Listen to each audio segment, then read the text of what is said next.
आज हम बहुत ही आसान तरीके से सिर्फ चम्मच से देसी घी बनाएंगे। मिक्सी का भी यहाँ इस्तेमाल नहीं करेंगे। बहुत ही आसान और सरल रेसिपी है।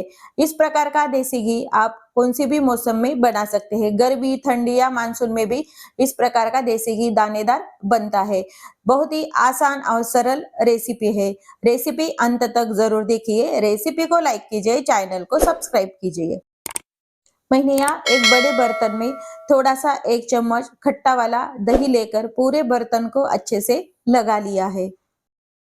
दही लगाए हुए बर्तन में मैंने जो मलाई डीप फ्रीजर में डिब्बे में रख दी थी, 15 दिन की ये मलाई है। मलाई निकालने के बाद डीप फ्रीज में ही रखना, नॉर्मल फ्रिज में नहीं रखनी चाहिए, क्योंकि नहीं तो मलाई खराब हो जाती है।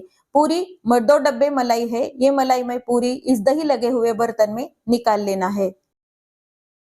अच्छी मलाई निकालने के लिए दूध को हमें अच्छे से उबालकर पका लेना है, ताकि ये ठंडा होने के बाद इस पे जाड़ी सी मोटी सी मलाई आ जाए। और ये मलाई निकालकर किसी भी बर्तन में निकाल लेना और डीप फ्रीज में रख देना है। हमने पूरी मलाई बर्तन में निकालकर इसमें फिर से 1 चम्मच दही डालकर अच्छे से फेंट लेना है। दही और मलाई को अच्छे से मिक्स कर देना है और इसको पूरी रात भर या 6 या 7 घंटे तक ढककर रख देना है। इस प्रकार मलाई में दही मिलाने से घी का स्वाद भी अच्छा आ जाता है और घी बहुत लंबे समय तक अच्छे से टिकता है। हमने पूरी रात भर मलाई में दही डालकर रख दिया था। अब चम्मच से इसको हिलाकर अच्छे से हम मक्खन निकाल लेंगे। देखिए अभी मक्खन उसका ऊपर आ गया है, लेकिन हम अच्छे से मलाई को फेंटेंगे तो पूरा मक्खन इससे निकल आएगा। चम्मच से 5 से 6 मिनट तक एक ही डायरेक्शन में हम ऐसा ही चम्मच घुमा लेंगे, ताकि मक्खन पूरा हमारा निकल आ जाए। 6 मिनट हमने अच्छे से चम्मच से इसको फेंट लिया था। देखिए पूरा मक्खन अलग निकला है और इसका जो दूध होता है, इसमें कुछ लोग इसको झाज भी बोलते हैं, कुछ लोग दूध भी बोलते हैं, वो भी निकल आया है। अभी 2 मिनट तक फिर से मैं चम्मच हिलाकर इसको अच्छे से फेंट लूंगी।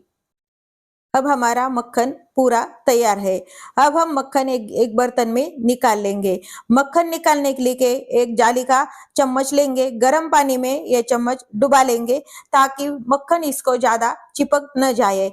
गर्म पानी में अगर चम्मच या हाथ में डुबा देंगे तो मक्खन हाथ को या चम्मच को ज्यादा नहीं लगता। दूसरे बर्तन में बड़े वाले हमने ठंडा पानी लिया है। पूरा पानी ठंडा ही होना चाहिए, नहीं तो आप इसमें बर्फ के क्यूब भी डाल सकते हैं या फ्रिज का ठंडा पानी यूज कर सकते हैं। ये निकाला हुआ जो मक्खन है, ये इससे दूध निकाल कर अच्छे से इस ठंडे पानी में हम डाल देंगे। पूरे मक्खन को हम इसी ठंडे पानी में निकाल लेंगे। हमने पूरा मक्खन निकालकर उसी ठंडी पानी में डाल दिया है और ये जो दूध है दूसरे बर्तन में, दूध या छाछ, ये हम दूसरे बर्तन में निकाल लेंगे। इस निकाले हुए छाछ का या दूध का अब पनीर घर पर बना सकते हैं। हमने जो ये ठंडे पानी में मक्खन निकाल लिया है, इसको हाथ गर्म पानी में डुबाकर अच्छे से 3 पानी से धो लेना है, ताकि इसका खट्टापन निकल जाए। मक्खन को हमने 3 बार धोकर जहाँ जिस बर्तन में हम घी बनाने वाले हैं उसमें निकाल लिया है। घी बनाने के लिए बर्तन थोड़ा जाड़े तले का लेना चाहिए। हमने गर्म पानी में हाथ डुबाकर मक्खन निकाला था, इसलिए हाथ को ज्यादा मक्खन नहीं लगा। हमने गैस शुरू करके मक्खन जिसमें निकाला था वो बर्तन गैस पर रख दिया है। अब यहाँ से हम अच्छे से घी बनाने वाले हैं। 10 मिनट में ये पूरा मक्खन पिघल जाता है। घी बनाते वक्त गैस धीमी ही रखनी चाहिए। हमारा मक्खन जो है अब पूरा पिघल गया है। हमारा मक्खन पिघल गया है। देखिए थोड़ी 5 मिनट के बाद इससे थोड़ा सा घी अलग हो रहा है। देसी घी बनाते वक्त ये जो खुरचन निकलती है ना, इसका पूरा रंग जो है वो ब्राउन कलर होना चाहिए, तभी हमारा घी बहुत ही अच्छे तरीके से बन जाएगा। अब हमारा देसी घी और खुरचन थोड़ा सा अलग अलग हो गए हैं। अब इसमें हम चुटकी भर नमक डालेंगे। नमक डालने से देसी घी दानेदार बनता है। इसलिए मैं इसमें चुटकी भर नमक डालती हूँ। लेकिन नमक इसी स्टेज पर डालना चाहिए जब घी और मलाई मलाई से घी अच्छे से निकल आए। अब हमारा घी की जो खुरचन है वो ब्राउन कलर में आ रही है। अच्छे से घी में हमारे झाग भी आ रहा है। 2 मिनट तक हम घी को ऐसे ही पकाएंगे। हमारा घी पकाते वक्त 10 मिनट पूरे हो गए हैं। देखिए पूरा हमारा जो घी लेफ्ट ओवर बचता है ना, इसका कलर ब्राउन हो गया है। अब हम गैस को बंद कर देंगे। गैस को बंद करके उसी बर्तन में हम घी को रख रहे हैं। हमारा घी अब ठंडा हो गया है। एक छन्नी से इसको हमें छान लेना है। घी को पूरा ठंडा होने के बाद ही अब जिस बर्तन में घी डालना है उस पर छन्नी रखकर इसको छान लेना है। मैं यहाँ कांच के बर्तन में घी को रख रही हूँ। आपके यहाँ स्टील का हो या कांच का हो, किसी भी बर्तन में आप घी को स्टोर कर सकते हैं।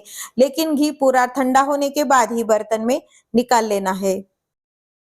ये जो घी का जो खुरचन बचा हुआ होता है, घी लेफ्ट ओवर, इसका आप पेड़ा बना सकते हैं या लड्डू बना सकते हैं। इस प्रकार घी बनाने से इसका खुरचन भी बहुत कम बचता है। मैं हमेशा ही बड़े बर्तन में घी को स्टोर करती हूँ और डेली यूज के लिए छोटे बर्तन में घी निकालती हूँ ताकि हमारा देसी घी तैयार है। इसी प्रकार मैंने पहले बनाया हुआ घी आपको दिखाती हूँ। ये देखिए पूरा घी कैसा दानेदार बना हुआ है। इसी प्रकार ये घी भी ठंडा पूरा हो जाने के बाद ये दानेदार ही बनेगा। रेसिपी को लाइक कीजिए, चैनल को सब्सक्राइब कीजिए और बेल नोटिफिकेशन भी ऑल पर प्रेस कीजिए ताकि हमारे सभी रेसिपी के नोटिफिकेशन आपको पहले आ जाए। रेसिपी देखने के लिए बहुत बहुत धन्यवाद।